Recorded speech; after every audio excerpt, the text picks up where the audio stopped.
Hi everyone, welcome to J R tutorials. I am your friend Rahul Jaiswal. तो दोस्तों कैसे हो आप सभी लोग? उम्मीद करता हूँ आप सभी लोग अच्छे होंगे और आपकी स्टडीज भी बेहतरीन तरीके से चल रही होगी। तो जैसा कि आप जानते हैं दोस्तों, न्यू बैच के अंदर न्यू वीडियोस कंटिन्यूस आपके लिए हम बना रहे हैं, जिसमें आपको सब कुछ दोबारा पढ़ाया जा रहा है साइंस और मैथ सब्जेक्ट का। लेकिन इसके पहले भी हमने पूरा सिलेबस पहले से ही पढ़ा के रखा है। तो हमारे पहले वाले वीडियोस यानी व्हाइट बोर्ड वाले वीडियोस आज भी प्रेजेंट है, उतने ही इंपॉर्टेंट, उतने ही क्वालिटी के साथ, उतने ही ट्रेंडिंग में रहते हैं। और आप सभी लोग वो वीडियोस को जरूर से देखिए। पूरा सिलेबस प्रेजेंट है, पूरा साइंस, पूरा मैथ्स और पूरा एसएसटी सब्जेक्ट का। तो keep watching our videos and keep sharing also. जितने भी जरूरतमंद दोस्त होंगे आपके, उन सभी तक वीडियोस पहुंचा देना, ये आप लोग की रिस्पॉन्सिबिलिटी है, सबको शेयर करते रहना। तो चलिए वीडियो की शुरुआत करते हैं। तो सबसे पहले बात करें कि आज जो है वो एक न्यू चैप्टर की शुरुआत होने जा रही है। 8th स्टैंडर्ड साइंस की हम बात करें, चैप्टर नंबर 14, जिसका नाम है measurement and effect of heat. यानी इस चैप्टर में हम हीट के बारे में बात करेंगे, उसके इफेक्ट के बारे में बात करेंगे, कैसे हम हीट को मेजर कर सकते हैं उसके बारे में बात करेंगे। तो आज तो पहला ही लेक्चर नंबर 1 है। तो कुछ बेसिक चीज़ें, कुछ इंपॉर्टेंट टॉपिक, इंट्रोडक्शन, ये सब चीज़ डिस्कस करेंगे। और साथ ही में आगे आगे लेक्चर्स जब आएंगे, लेक्चर नंबर 2 आएंगे, लेक्चर नंबर 3 आएंगे, धीरे धीरे करके आगे के टॉपिक्स देखेंगे और ये चैप्टर भी बहुत जल्दी हमारा कंप्लीट हो जाएगा। तो चलिए वीडियो की शुरुआत करते हैं। तो सबसे पहले ये समझते हैं what do you mean by heat. तो सभी लोग हीट तो बहुत अच्छी तरीके से जानते होंगे। हीट क्या है? Heat is a form of energy. Heat की जब भी हम बात करते हैं बच्चा, तो हीट क्या है? हीट एक फॉर्म ऑफ एनर्जी है जो कंटिन्यूस फ्लो होता है। कहां से कहां तक? कोई भी ऑब्जेक्ट के अंदर जो हीट फ्लो होता है वो हमेशा हाई टेम्परेचर से लेके लो टेम्परेचर वाले ऑब्जेक्ट तक फ्लो होता है। यानी मान लो कि मेरे पास एक कप ऑफ चाय है, ठीक है, मैंने आपको एग्जांपल बताया था जेआर चाय, ठीक है, जेआर चाय। हम एक ब्रांच खोलेंगे जेआर चाय वाले के नाम से फेमस हो गया हमारा नाम। हमने ऐसे ही मजाक में एक दिन किसी लाइव सेशन में ये बात कही थी, तो तब से सभी लोग जेआर चाय वाला बोलने लगे, ठीक है। तो समझ लो जेआर नाम का एक चाय है। अब वो चाय का कप जो है, for example this is my cup of T, ठीक है, this is my cup of T. अब ये जो कप ऑफ टी है, इसमें मैंने क्या रखा है बच्चा? चाय रखा हुआ है, ठीक है, ध्यान देना। इसमें मैंने क्या रखा हुआ है? चाय रखा हुआ है। गरम गरम चाय, एकदम गर्मा गर्म चाय है, भाप निकल रहा है उसमें से। लेकिन वो चाय को मेरी मम्मी ने लाके रख दिया। फॉर एग्जाम्पल आपकी मम्मी ने आपको चाय दिया, लाके रख दिया, और आपने मम्मी को बोला मम्मी अभी 5 मिनट रुक जाओ, मैं थोड़े 5 मिनट में पीता हूँ। तो धीरे धीरे करके क्या होगा? ये चाय जो है वो जो गर्म मम्मी ने गरम गरम लेके आई थी, वो धीरे धीरे क्या हो जाएगा? ठंडा हो जाएगा। तो क्यों हुआ ऐसा? क्योंकि जब चाय गर्म था, तो लेट सपोज जब चाय गर्म हुआ, लेट से कि इसका जो टेम्परेचर था वो था 100 डिग्री सेल्सियस। जब चाय गर्म था तो लेट से the temperature was 100 degree Celsius. लेकिन जैसे जैसे आपने इसको रूम में रख दिया, और आपको पता होगा कि रूम का जो नॉर्मल टेम्परेचर होता है वो होता है लगभग 25 डिग्री सेल्सियस, ठीक है। रूम का जो एक नॉर्मल रूम टेम्परेचर होता है, हमारे घर का टेम्परेचर होता है नॉर्मल कंडीशन में 25-26 डिग्री सेल्सियस के आसपास, हम ऐसा कंसीडर करके चलते हैं। तो 100 डिग्री सेल्सियस वाला चाय धीरे धीरे करके क्या होता है? ठंडा होता है। तो 100 से वो 90 पे आएगा, फिर धीरे धीरे 80 आएगा, 70 आएगा, और ऐसे करते करते वो कहां तक आ जाएगा?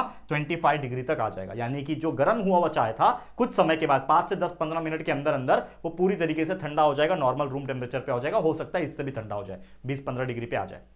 तो ऐसा क्यों हुआ? क्योंकि हीट जो होता है वो एक ऐसा एनर्जी है जो हॉट ऑब्जेक्ट से लेके कोल्ड ऑब्जेक्ट तक ट्रैवल करता है। एक क्या है वो? एक एनर्जी है। तो जैसे मान लो कि हमारा रूम जो है वो 25 डिग्री है, तो कंपेयर जब करोगे आप चाय से, तो चाय का 100 डिग्री था, तो गर्म कौन है इसमें से? हॉट ऑब्जेक्ट कौन है? हॉट ऑब्जेक्ट मेरा चाय है, और चाय हॉट ऑब्जेक्ट है। तो इसके अंदर का जो हीट है वो अपने सामने वाले, जहां पे भी उसके कांटेक्ट में जो भी कोल्ड ऑब्जेक्ट रहेगा वहां पे वो ट्रैवल करेगा। तो यहां पे 25 था जो कि उसके लिए ठंडा है, तो वो अपना टेम्परेचर को यहां पे ट्रांसफर करेगा, यानी अपने हीट को वहां पे वो ट्रांसफर करेगा। तो यही जो फ्लो होता है, the flow of heat from an object जिसके पास हाई टेम्परेचर हो to an object, to a low temperature वाला ऑब्जेक्ट, उसी चीज को हम लोग क्या बोलते हैं दोस्तों? हीट बोलते हैं। क्या बोलते हैं? हीट। तो ये चीज हमेशा याद रखना कि what do you mean by heat.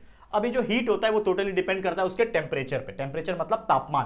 तापमान एक ऐसा चीज है जिससे पता चलता है कि वो ऑब्जेक्ट हॉट है कि कोल्ड है। यानी टेम्परेचर जो भी होगा ऑब्जेक्ट का, वो हमें बताता है कि वो whether the object is hot और कोल्ड। यानी अगर मेरे सामने कोई ऐसा ऑब्जेक्ट मैंने रख दिया, कोई ऑब्जेक्ट मैंने रख दिया जिसका टेम्परेचर 5 डिग्री सेल्सियस है, और कोई एक ऐसा ऑब्जेक्ट रख दिया जिसका जो टेम्परेचर है वो 100 डिग्री सेल्सियस है, तो मुझे पता चल जाएगा, सिर्फ टच करके पता चल जाएगा कि कौन सा ऑब्जेक्ट हॉट है और कौन सा ऑब्जेक्ट कोल्ड है। तो बताओ इसमें से हॉट कौन सा है?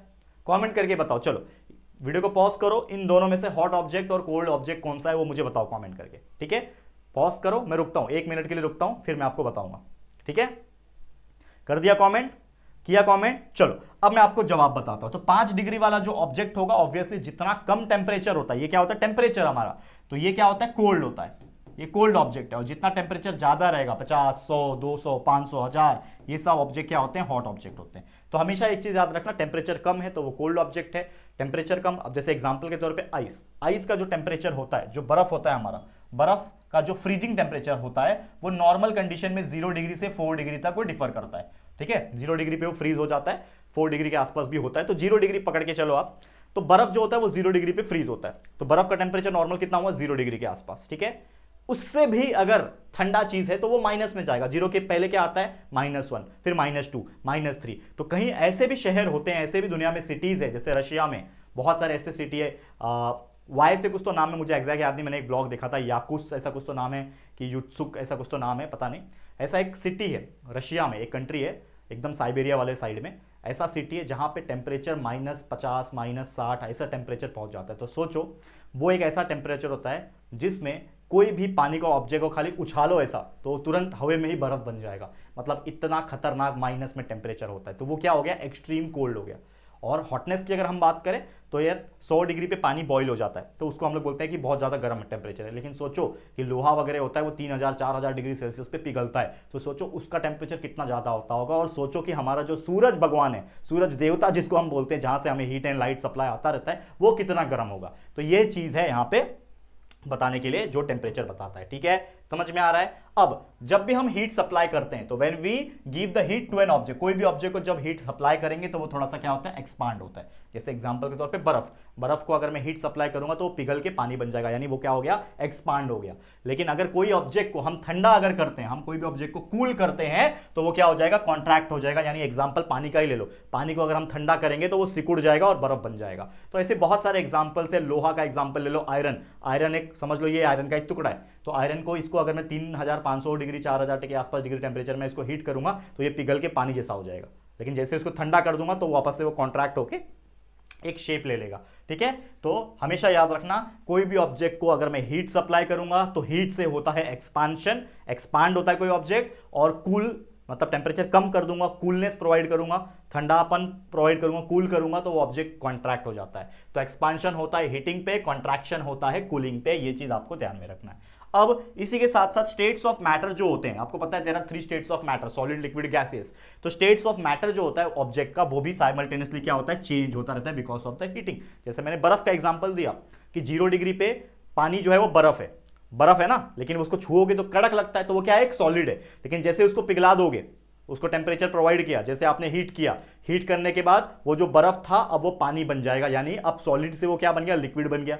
फिर वापस से उसको हीट करते रहो, गैस पे चढ़ा दो, पतीले में रख लो उसको और हीट करते गए, लगभग 100 डिग्री के बाद वो बॉईल होना शुरू होगा और उसमें से वेपर्स आने शुरू हो जाएंगे। तो वेपर्स क्या है, गैस है। यानी कि जब बर्फ को पिघलाया तो सॉलिड से लिक्विड बना, जब लिक्विड को पिघलाया यानी पानी को पिघलाया तो लिक्विड से गैस बन गया। तो इस तरीके से हम बोल सकते हैं कि हमारा जो स्टेट्स ऑफ मैटर जो होता है कोई भी ऑब्जेक्ट का, ये भी चेंज होता रहता है साइमल्टेनियसली। समझ में आया, ठीक है, क्लियर है। अब ये जो हीट होता है इसका मेजरमेंट करने के लिए यूनिट बनाया गया। जैसे आपको पता होगा कि डिस्टेंस का यूनिट होता है हमारा लेंथ होता है, लेंथ के हिसाब से हम लोग बोलते हैं कि हाँ इसका यूनिट जब मीटर है, कोई भी वजन करना है तो हम लोग बोलते हैं यूनिट उसका किलोग्राम है, केजी है, ग्राम है, ठीक है ना। टेम्परेचर है, टेम्परेचर का डिग्री सेल्सियस है, ऐसा हम बोलते हैं, करेक्ट है। लेकिन हमेशा याद रखना कि जो हीट होता है उसका एसआई यूनिट, एसआई सिस्टम में इंटरनेशनल सिस्टम स्टैंडर्ड जो होता है उसके हिसाब से जूल होता है यूनिट, हमेशा याद रखना। Joule is the SI unit for heat, and वही सीजीएस में सेंटीमीटर ग्राम सेकंड के हिसाब से बात करें तो इसका यूनिट होता है calorie. Calorie is a unit of heat, इतना याद रखना है। समझ में आ गया, क्लियर है, ओके है। आगे बढ़ जाते हैं। तो ये था कुछ बेसिक कॉन्सेप्ट, एक बेसिक इंट्रोडक्शन हीट क्या होता है। अब आगे बढ़ जाते हैं थोड़ा सा। तो हीट की बात कर ही रहे थे तो थोड़ा हम बात कर लेते हैं सोर्सेज ऑफ हीट। हीट आता कहाँ से भाई, कभी सोचा है हीट आता कहाँ से? तो there are so many different अलग अलग टाइप के सोर्स प्रेजेंट है हमारे इस दुनिया में। तो उसमें से पहला जो टाइप है वो है सन। अब आपको पता है सन एक ऐसा चीज है जो बहुत ही ज्यादा बड़ा है, इतना ह्यूज है कि पूरा का पूरा हमारे जितने भी प्लैनेट्स है, ठीक है ना, starting from mercury, Venus, earth, Mars, Jupiter, Saturn, Neptune, Uranus, जो भी है वो सब उसके अंदर समा जाएंगे तो भी तो भी सन जो है वो खत्म नहीं होगा, इतना बड़ा है। मतलब कम से कम हजारों अर्थ जैसे उसमें आ गए, लाखों अर्थ उसमें आ सकते हैं, इतना बड़ा है सन। तो सन में होता क्या है मैं आपको बताना चाहता हूं कि सन जो होता है इसमें क्या होता है, एक तरीके से न्यूक्लियर फिशन होता है। क्या होता है? न्यूक्लियर फिशन होता है। और ये न्यूक्लियर फिशन किसका होता है कि जो हमारा हाइड्रोजन का जो न्यूक्लियाई होता है, हाइड्रोजन का जो न्यूक्लियाई होता है वो कन्वर्ट होता है किसके अंदर? हीलियम के न्यूक्लियाई के अंदर, ठीक है। क्या होता है? इट फॉर्म्स, हाइड्रोजन न्यूक्लियाई का कन्वर्जन हो जाता है हीलियम के न्यूक्लियाई के अंदर, वो इतना ट्रिमेंडस अमाउंट ऑफ हीट और एनर्जी जनरेट करता है। तो सन एक बहुत बड़ा हीट का सोर्स है। तो आप सोच सकते हैं कि हम सन से करीब, मतलब अगर हम सूरज देवता को जो मॉर्निंग में देखते हैं, दोपहर में देखते हैं चमकता है, उससे हम लगभग करोड़ों किलोमीटर दूर है। मतलब करोड़ के आगे और करोड़ लगा दो, इतना किलोमीटर हम दूर है। किससे? सन से। लेकिन फिर भी सन का इतना हीट हम पे आता है कि हम भरी दोपहर में 12-1 बजे के आसपास हम घर के आगे अगर गर्मी के सीजन में, समर के सीजन में खड़े हो जाए तो वो गर्मी हमसे बर्दाश्त नहीं होगी, वो इतना ज़्यादा हीट होता है। तो सोचो, जो सन के करीब जाएगा, यानी सन इतना बड़ा चीज़ है, स्टार है इतना बड़ा, कि उसके करीब अगर कोई पहुंचेगा तो उसका हालत क्या होगा? वो तुरंत जल के वेपर हो जाएगा, यानी गायब हो जाएगा, जल के राख हो जाएगा, तुरंत इवापोरेट हो जाएगा। तो इस प्रकार से ट्रिमेंडस अमाउंट ऑफ हीट जो है वो जनरेट होता है। किसमें से? सन में से। दूसरा हीट का सोर्स है अर्थ। हमारा पृथ्वी भी हीट है। अब आपको पता है कि हमारा पृथ्वी के अंदर, मैंने आपको एक चीज़ बताया भी था, अगर आपको पता है तो अच्छी बात है, कि हमारा जो पृथ्वी है बच्चा, ये पूरा गोल है और उसके अंदर क्या प्रेजेंट है? पूरा मेंटल एंड कोर प्रेजेंट है, जो कि पूरा एक तरीके से लावा होता है। वो हमारे पृथ्वी के बीचों बीच सेंटर में प्रेजेंट है। तो वो जो लावा होता है वो क्या प्रोड्यूस करता है? कंटिन्यूस अमाउंट ऑफ हीट जो है हमारे अर्थ पे प्रोड्यूस करता है। इसके लिए अगर हम अर्थ के ऊपर, खाली मिट्टी के ऊपर, खाली जमीन के ऊपर भी अगर बैठेंगे तो थोड़ा हमें वार्मथ का महसूस होता है, और वो जो हीट प्रोवाइड हो रहा है अर्थ के ऊपर, पूरे सराउंडिंग में, अर्थ के क्रस्ट के ऊपर, वो हमारा अर्थ ही प्रोवाइड कर रहा है। और उस टाइप की जो एनर्जी को बोलते हैं हम लोग, क्या बोलते हैं? जियोथर्मल एनर्जी बोलते हैं उसको। क्या बोलते हैं? Geothermal energy. याद रहेगा, जियोथर्मल एनर्जी। ठीक है, अर्थ के अंदर से जो एनर्जी निकल रही है हीट के फॉर्म में, उसको बोला जाता है जियोथर्मल एनर्जी। जियो का मतलब होता है अर्थ, थर्मल मतलब हीट और एनर्जी। समझ में आया? वैसे ही अगला है केमिकल एनर्जी। तो आपको पता है there are so many types of chemical जिससे हीट निकलती है। तो सबसे बेस्ट एग्जांपल इज फ्यूल। जितने भी फ्यूल होते हैं, जिसमें आपका petrol, diesel, kerosene, paraffin, wax सब आ जाता है, ये सब क्या है? फ्यूल है। ठीक है ना, कोयला वगैरह। इसको हम जब जलाते हैं तो ये क्या हो रहा है? केमिकल रिएक्शन में जाते हैं और जलने के बाद हमें क्या देते हैं? हीट देते हैं। तो ये केमिकल एनर्जी के एग्जांपल्स में आ जाएंगे। अगला एग्जांपल है हमारा इलेक्ट्रिकल एनर्जी। तो there are so many electronic device. आपको पता ही होगा कितने सारे इलेक्ट्रॉनिक डिवाइस प्रेजेंट है, पता है ना आपको? अब जैसे मैं एग्जांपल देता हूं, हम घर में आयरन करते हैं, कपड़े प्रेस करते हैं, हमारे घर में गीजर होगा पानी गर्म करने के लिए, नहाने के लिए, ठीक है ना, हीटर होगा जो हीट करके खाना बनाता है, इंडक्शन कुकर होगा। ये सभी चीज से हमें क्या मिलती है? हीट मिलती है, जिससे हम अलग अलग अपना काम कर पाते हैं। तो ये भी क्या है? एक सोर्स ऑफ हीट है। अगला एग्जांपल है एटॉमिक एनर्जी। ये बहुत ही खतरनाक चीज है। एटॉमिक एनर्जी मतलब क्या? ये एक ऐसा चीज है जिसमें से क्या होता है, हम इस्तेमाल करते हैं, मतलब एटम्स का इस्तेमाल करते हैं एटॉमिक एनर्जी प्रोड्यूस करने के लिए। जैसे एक एग्जांपल है यूरेनियम। अब यूरेनियम एक ऐसा रेडियो एक्टिव एलिमेंट है जिसका इस्तेमाल किया जाता है जो एटॉमिक एनर्जी बनाने वाली इंडस्ट्रीज होती है, जो बिजली बनाती है। तो एटॉमिक एनर्जी से क्या बनता है? इलेक्ट्रिसिटी बनता है। और एक होता है कि एटॉमिक एनर्जी का इस्तेमाल करके एक्सप्लोजिव्स, बॉम्ब्स वगैरह बनाए जाते हैं। तो ये भी क्या होता है? एक ट्रिमेंडस अमाउंट ऑफ हीट जो है वो जनरेट करता है। और अगला है एयर। अब एयर आपको पता ही है कि हमें, हमारे हवा में भी थोड़ी नमी होती है, थोड़ा सा हीट प्रेजेंट होता है। तो there are so many different types of gases which are present in the air and they also produce the heat. तो ये सभी क्या है? एक तरीके से सोर्सेस है जो हीट को कहीं ना कहीं क्या कर रहे हैं बच्चा? प्रोड्यूस कर रहे हैं। और ये है सोर्सेस ऑफ हीट। समझ में आ गया? चलिए आगे बढ़ जाते हैं। नेक्स्ट है हमारा topic, that is nothing but the temperature. अब टेम्परेचर तो आप सभी लोग जानते होंगे। तो टेम्परेचर क्या है? जिससे हमारे हॉटनेस का, कोई भी चीज का हॉटनेस या फिर कोल्डनेस, कितना वो ऑब्जेक्ट गर्म है या फिर कितना ऑब्जेक्ट वो ठंडा है, कोई भी ऑब्जेक्ट का, वो उसका टेम्परेचर ही डिटरमाइन करता है। मतलब डिटरमाइन क्या करता है? उससे ही पता चलता है। जैसे मान लो कि मेरे पास कोई ऑब्जेक्ट है, उसको मैं छू रहा हूं, तो छूने से मुझे पता चल जाएगा कि उस चीज का टेम्परेचर किस रेंज में होगा, मतलब वो ऑब्जेक्ट गर्म है कि ठंडा है। तो अगर मैं छू रहा हूं, मेरा हाथ हल्का हल्का जल रहा है, तो मैं समझ जाऊंगा कि यार ये लगभग बहुत ज्यादा गर्म है। जैसे हम चाय छूते हैं, चाय का कप, अरे गर्म है यार, गर्म है, गर्म है। वो मीम निकला था ना, किसका? कैरी मिनाटी का था, किसका था?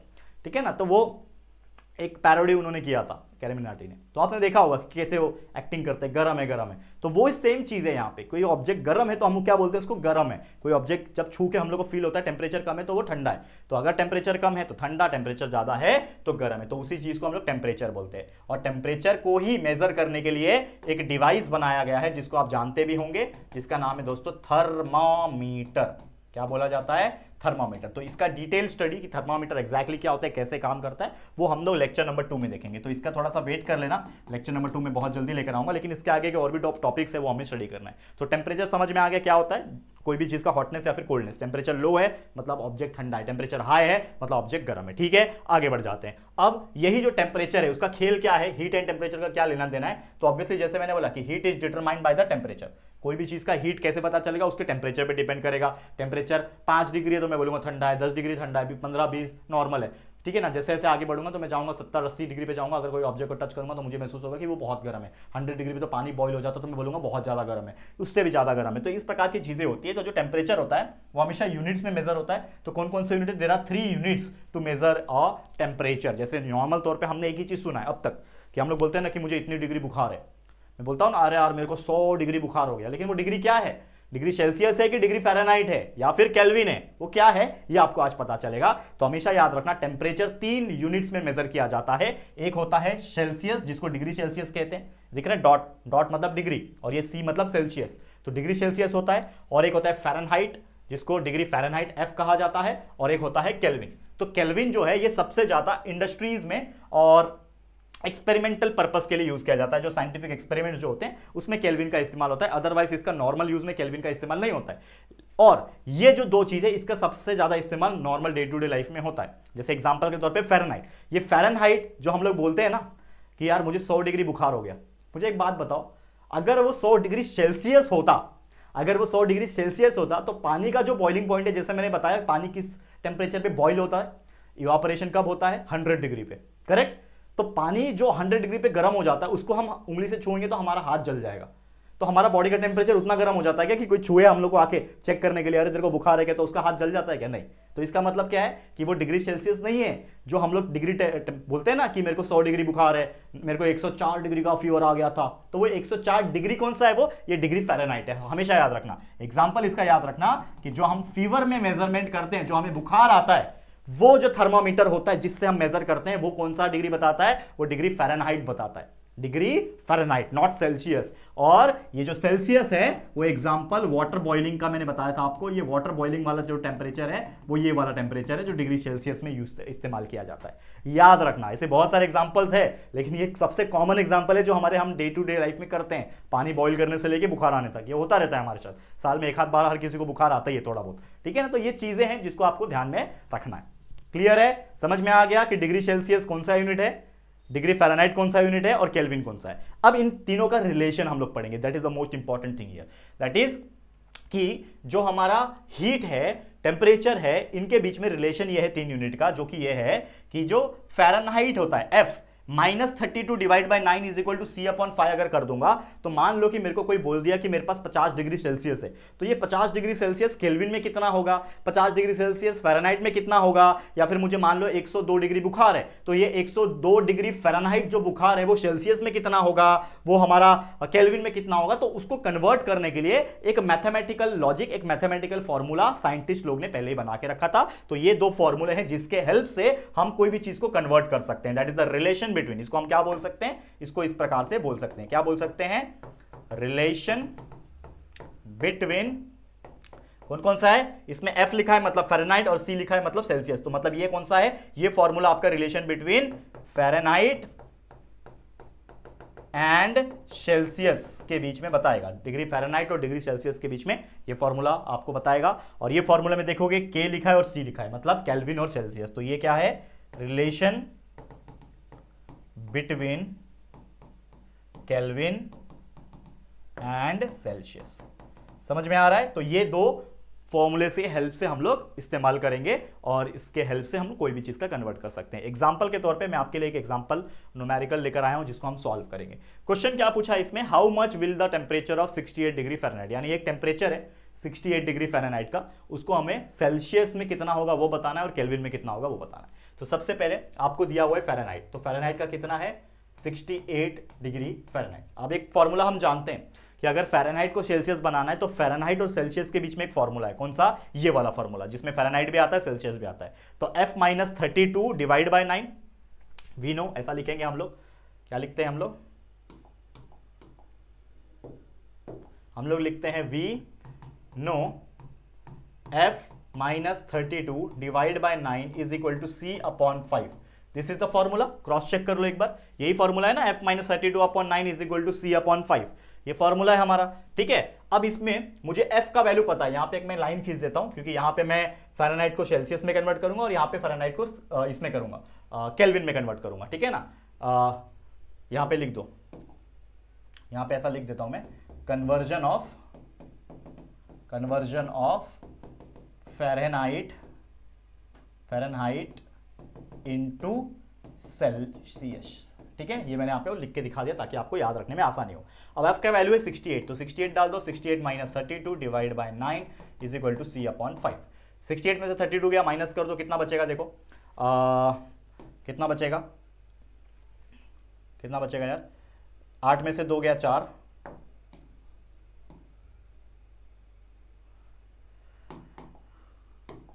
8 में से 2 गया 4, सॉरी 6 होता है ना, माफ करना, 8 में से 2 गया 6, 6 में से 3 गया 3, 36 divide by 9 is equal to c upon 5।